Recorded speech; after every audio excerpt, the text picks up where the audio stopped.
నాకు ఇంత చిన్న వయసు కాదు. I am 51. 51 ఏళ్ళకి కూడా ఇంకా జీవితంలో మనం ఇంకా గమ్యం చేరలా. ఏమవుతామో తెలియట్లే ఇంకా. ఇంకా ముందు 100 సవాళ్ళు. ఇన్ని పెట్టుకుంటే సక్సెస్ ఎట్లా? సక్సెస్ఫుల్ మనుషులు వేరు. సక్సెస్ అయ్యారంటే ఈరోజు ఒక అచీవర్స్. ఒక చిరంజీవి గారు కానీ, ఒక చంద్రబాబు నాయుడు గారు కానీ, ఒక రేవంత్ రెడ్డి గారు కానీ, పవన్ కళ్యాణ్ గారు కానీ, మా బాస్ పవన్ కళ్యాణ్ గారు కానీ, వీళ్ళందరూ సక్సెస్ఫుల్ మనుషుల జీవితంలో. నేను ఎట్లవుతా? మనం ఇంకా ఒకరిని యాచించే స్థాయిలో ఉన్నప్పుడు సక్సెస్ అవుతుందని నేను అనుకోనన్నా. Still I'm in that position. నాకు అది నాకు అది కావాలని అడిగే స్థాయిలో ఉన్నా కాబట్టి నేను కాదు. నేను ఒకరిని శాసించే స్థాయికి వచ్చిన రోజు నాకు సక్సెస్ అయినట్టు. ఆ శాసించే స్థాయి నాకు వస్తుంది, నేను శాసిస్తాను. ఏ రంగంలో అంటారు? అన్ని నేను అనుకున్న రంగంలో నాకు ఇష్టం. సినిమా ఇండస్ట్రీలో మీరు ఆల్రెడీ ఒక స్లాట్ లేదు పవన్ కళ్యాణ్ కదా సినిమా తీస్తే ఏందంటున్నా? అది ఎంతమంది కలవ కదా సినిమా ఇండస్ట్రీ అన్న. ఒకటి గుర్తుపెట్టుకో, పవన్ కళ్యాణ్ అనే ఆయన బండ్ల గణేష్ అనేవాడికి 1 కోటి మంది ఉంటే ఒకరిని సెలెక్ట్ చేసి నాకు అవకాశం ఇచ్చాడు, అయిపోయింది. సినిమా తీయగాలని నేను గొప్ప కాదు, ఆయన నాకు అవకాశం ఇచ్చాడు, అది నా గొప్పతనం, నా అదృష్టం. ఆయన గొప్పతనం నా అదృష్టం. అంతేగాని సినిమా నేను తీసేదండి పవన్ కళ్యాణ్ కదా సినిమా. ఆయన నాకు ఇచ్చిన అవకాశం నేను వాడుకున్నాను. కానీ ఈ రోజుకి కూడా నేను అప్ టు మార్క్ వెళ్ళలేదని నా ఫీలింగ్. నేను కసితో పనిచేయాలి, ఇంకా కష్టపడాలి, పిల్లల్ని బ్రహ్మాండంగా చేయాలి. ఈరోజు ఇండస్ట్రీలో చాలామందిని చూశాను. చాలామంది పిల్లలు సెకండ్ జనరేషన్లో ఎక్కడున్నారు? పెద్ద పెద్ద పిల్లలు సక్సెస్ అవ్వకపోతే మన లైఫ్ ఏంటన్నా? పిల్లలు సక్సెస్ అవ్వకపోతే మన లైఫ్ ఏంటి? కరెక్ట్. ఇప్పుడు పిల్లలు సక్సెస్ అవ్వని వాళ్ళ గురించి మీరు మాట్లాడుతున్నారు. సక్సెస్ అయిన వాళ్ళు ఒక రామ్ చరణ్ గారు, ఒక జూనియర్ ఎన్టీఆర్ గారు, ఒక మహేష్ బాబు, అదృష్టం. అదృష్టమా? 100%. కేవలం అదృష్టమేనా? వాళ్ళ అదృష్టం, వాళ్ళ కసి. రామ్ చరణ్తో వర్క్ చేసే కదన్నా. అవును. చరణ్ అనేవాడు బ్లూ బ్లడ్ అన్న మనిషి, వ్యక్తిత్వం గల్లాడు. అవునా? చిరంజీవి గారి మంచితనానికి దేవుడు కరెక్ట్ కొడుకుని ఇచ్చాడని ఫీల్ అవుతుంటా అప్పుడప్పుడు నేను. నిజంగా కరెక్ట్. ఆయన మంచితనానికి మంచి కొడుకుని ఇచ్చాడు దేవుడు అనుకుంటా. డిగ్నిటీ, రాయల్టీకి అది మంచితనం. ఈ ఇండస్ట్రీలో కూడా మనం ఊరికే బేసిక్గా జనాన్ని ఊరికి పొగటం అనవసరం, ఎక్కువ పొగడకూడదు. వాళ్ళకి టాలెంట్ ఉంది, వాళ్ళకి దమ్ము ఉంది, వాళ్ళకి అన్నీ ఉన్నాయి, కలిసి వచ్చినాయి అనుకోవాలి. కానీ ఊరికి అబ్బబ్బబ్బో నువ్వు ఇంద్రుడివి, నువ్వు చంద్రుడివి, నువ్వు మామూలుడివి కాదు, నీలాంటి పుట్టక ఇంకోటి పుట్టడు, నీలాంటి పుట్టక ఇంకొకటి పుట్టడు, నువ్వు పుట్టినప్పుడు నువ్వు నీ జన్మ ధన్యమైపోయింది, ఇవన్నీ మాటలు ట్రాష్ అని నేను ఫీల్ అవుతున్నా. అనవసరం. మనతో వాళ్ళకి అవసరం కల్పించుకునే విధంగా మనం పెరగాలి. ఈ బండ్ల గణేష్ ఉంటేనే ఈ ప్రాజెక్టు న్యాయం చేస్తాడ్రా అన్న స్థాయిలో మనం ఉండాలి. ఈ పని చేయాలంటే బండ్ల గణేష్ ఉంటేనే బాగుంటుందిరా అనే ఆలోచన వాళ్ళకి కలిగే విధంగా మనం పెరిగితేనే మన సక్సెస్. కానీ సార్ మీరు ఎంత పొడుగు సార్, మీరు నడిస్తే అద్భుతం సార్ అంటే చాలామంది ఉన్నారు. చాలామంది హీరోల దగ్గర చిన్న చిన్న వేషాలు వేసి పొగిడేవాళ్ళు చాలామంది ఉన్నారు. వాళ్ళ జీవితం నా జీవితం ఒకటి పొగడతకి ఉండకూడదని నా నమ్మకం. నేను పొగిడించుకునే స్థాయిలోకి రావాలని నా ఆశ. వస్తా అన్న కాదు అంటే ఇంకా మీరు పొగిడించుకునే స్థాయిలోకి రాలేదు. ఎక్కడ వచ్చానన్నా?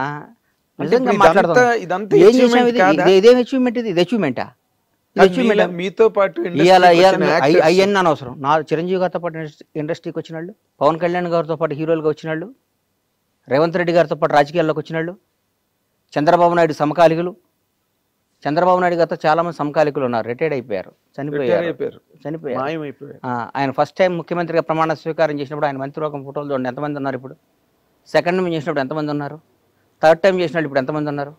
Still today is young man, is fighter. Pawan Kalyan గారు ఆయనతో పాటు హీరోలుగా జనరేషన్లో ఆ టైంలో 25 ఏళ్ళు అక్కడమ్మ ఇక్కడ అబ్బాయి. ఇప్పుడు నేనేగా ప్రత్యక్ష సాక్షిని.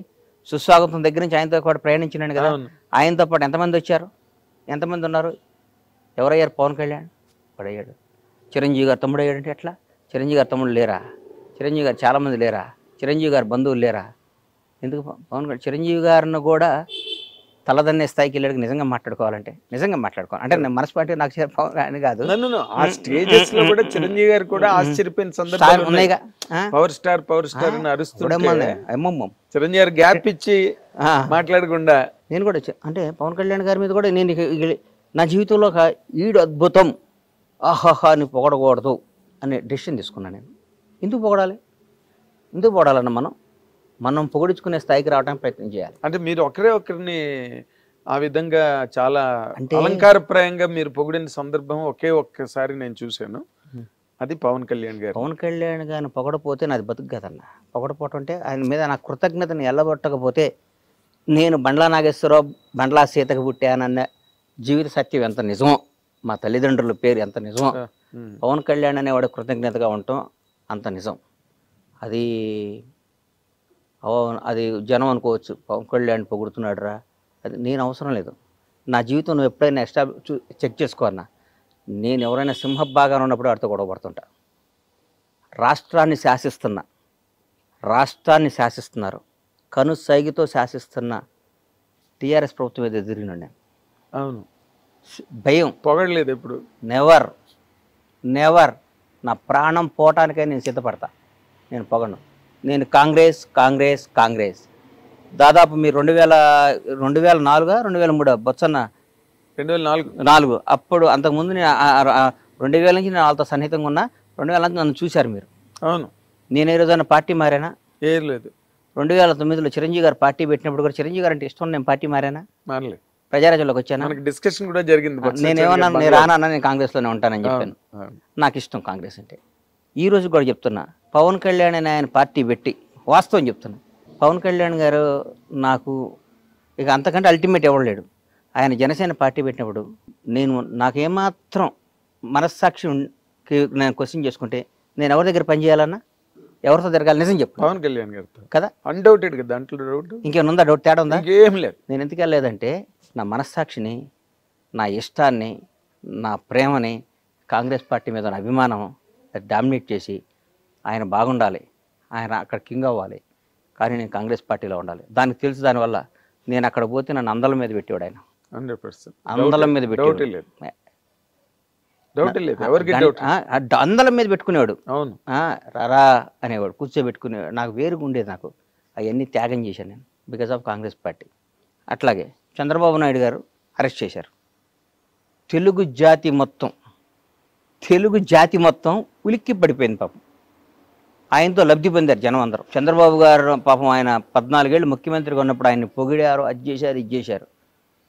అసలు ఆయన అద్భుతం అన్నారు, ఇదన్నారు.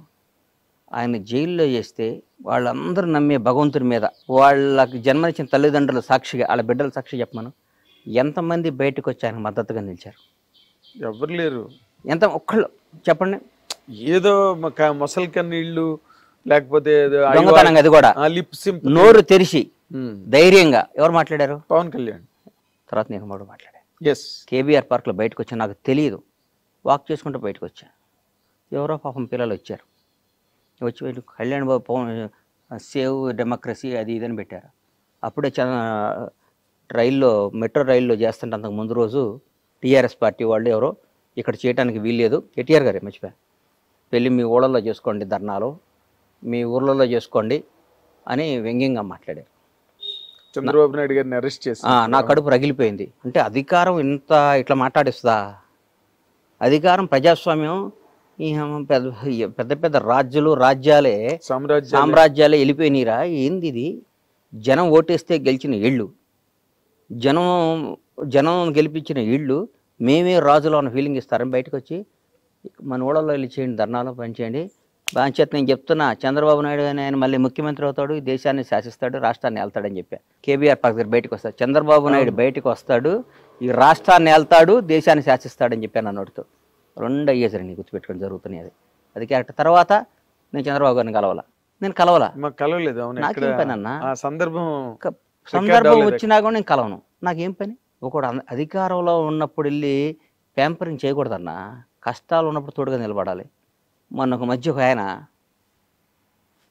షాద్నగర్లో మా థియేటర్ కాడ ఇక్కడ కూర్చున్నా, అన్న టీఆర్ఎస్ వాళ్ళని బాగా తిట్టన్నా అన్నాడు. నేను తిట్టను అన్నా. ఎందుకు తిట్టాలను? దానివల్ల నాకు బెనిఫిట్ ఏంటి? ఎందుకు తిట్టాలి? నా మనసుకు నచ్చాలి కదా. ఒకటి గుర్తుపెట్టుకోరా సీను, మనిషి కష్టాల్లో ఉన్నప్పుడు, డిప్లో ఉన్నప్పుడు వాడిని పొడవకూడదు. వీలైతే వాడు చెయ్యి, నచ్చిపోయాడు వాడు జోలికి వెళ్ళమాక. వాడు ఓడిపోయినాడిని, కష్టాల్లో ఉన్నాళ్ళని నువ్వు ఎదవ్వి, నువ్వు దొంగవి, నువ్వు అది ఇది, వాడు పవర్ లేనప్పుడు పావులు తీసేసిన కూరలు తీసేసిన పావుని అంటే ఎట్లా? నల్లమ్మల అడవిలో ఒక కింకోపురం తీసుకొచ్చి దాన్నాను. అమ్మో, నల్లమల్ల అడవిలో ఒక కింగ్ కోబ్రాని తీసుకొచ్చి అప్పుడప్పుడే పట్టుకొని పావును తీసుకొచ్చి ఏను వేస్తే నువ్వు నల్లగా అయిపోయి 2 నిమిషాలు చచ్చిపోతావు. అక్కడి నుంచి పాయిజన్ చింపి చచ్చిపోతాను. ఇప్పుడు అధికారంలో ఉన్నప్పుడు, పవర్ ఉన్నప్పుడు నీకు దమ్ముంటే ఎదురు తిరుగు. జగన్ గారు మీరు చేసిన తప్పు, చాలా తప్పు అని ఎదురు తిరిగా నేను. అవును, కేసీఆర్ గారు రేపు రేవంత్ రెడ్డి గారి నాయకత్వంలో మా ప్రభుత్వం వస్తుంది, మేము అధికారంలోకి వస్తాం, కాంగ్రెస్ పార్టీ వస్తుంది అని చెప్పా. వస్తే ఎదురు తిరిగి నేను ఇప్పుడు నిబద్ధత గల్లాడిని, నాకు నచ్చిందే చేస్తాను. నేను నిబద్ధత గల్లాడిని, నాకు నిబద్ధత ఉందన్నా. అంతే, నాకు నిబద్ధత లేకుండా ఇవాళ నాగేంద్ర కుమార్ గారు పవర్లో ఉన్నాడు కాబట్టి నిన్నటి వరకు వాడు ఆ రోజు ఎదవండి. నేను చాలా చెప్పాను బాగుపడమని. ఏకచక్రాధిపత్యంతో చేశాడండి, ఒక సైకోలో ప్రవర్తించాడండి, ఒక అదే అండి ఇదే. మరి నిన్నటిదాకా ఏమైంది? అది నిన్నటిదాకా ఆయనతోనే తిరిగే కదా నువ్వు, నిన్నటిదాకా ఆయన్నే పొగిడేవు కదా, నిన్నటిదాకా ఆయన అన్నా నువ్వు తిరుగులేని శక్తివర్ణ అన్నావు కదా. నిన్న అన్న అయ్యాడు, ఈడు సైకో అయ్యాడా?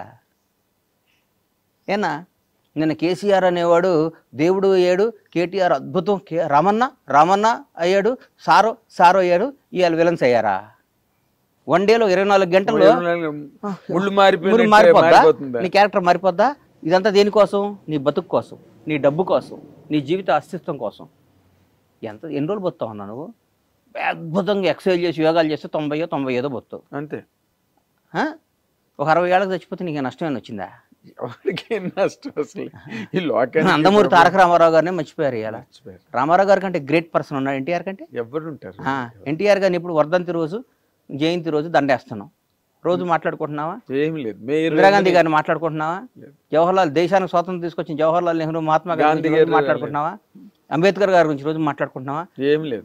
ఏప్రిల్ 14 అంబేద్కర్ గారి జయంతి అంటున్నాం. నేను అవసరం వచ్చినప్పుడు అంబేద్కర్ గారి పేరు వాడుకుంటున్నాం, ఆయన గౌరవించుకుంటున్నాం. జీవితంలో మనం బతికినంత కాలం, మనం ఉన్నంత కాలం మనకు నచ్చినట్టు మనం బతకాలనేది పాలసీ నాది. ఇప్పుడు మీరు చెప్పే పాలసీ పర్ఫెక్ట్, అది ఒక హ్యూమానిటేరియన్ ఆస్పెక్ట్ అండ్ జీవిత సత్యాలు అంటారే, అక్షర సత్యాలు, ఆణిముత్యాలు మీరు ఇప్పటి వరకు టెంప్లెట్స్ అన్నమాట. Hit TV app